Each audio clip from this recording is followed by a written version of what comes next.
మీకు శక్తి ఉంది, మీకు యుక్తి ఉంది, మీకు పట్టుదల ఉంది, మీకు పౌరుషం ఉంది, పోరాడే శక్తి మీకుంది. ఇదంతా సంఘటితమై మీరందరూ ఏకమై తెలంగాణ గడ్డ మీద కాంగ్రెస్ కు 14 సీట్లు ఇవ్వండి. మీ బిడ్డను 15 ఆగస్టు తిరిగే లోపల మంత్రిని చేసే బాధ్యత నేను తీసుకుంటా, మీకు మాట ఇస్తున్నా అని చెప్పి నేను ఈ వేదిక మీద నుంచి మీకు చెప్తున్నా. మిత్రులారా, రాజకీయంగా ఇవాళ ముదిరాజులు వెనుకబడ్డారు, మా మాదిగ సోదరులు వెనుకబడ్డారు.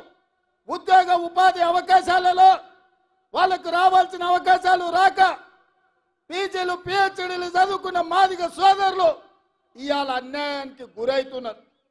అందుకే మిత్రులారా, మాదిగల ఏబిసిడి వర్గీకరణ మీద 10 సంవత్సరాలు చంద్రశేఖరరావు సుప్రీంకోర్టులో కేసు వాదించకపోతే నేను ముఖ్యమంత్రి అయిన ఎంబడే పెద్దలు దామోదర్ నరసింహ గారితో పాటు 8 మంది ఎమ్మెల్యేలను ఢిల్లీకి పంపించి ఉద్దండులైన న్యాయవాదులను పెట్టి మాదిగల వర్గీకరణ ఏబిసిడి జరగాల్సిందే అని చెప్పి కేసును నేను వాదించిపించిన.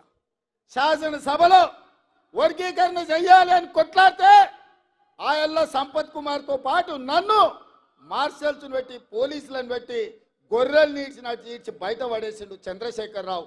ఇవాళ మాదిగలకు అన్యాయం చేసింది చంద్రశేఖరరావు కాదా?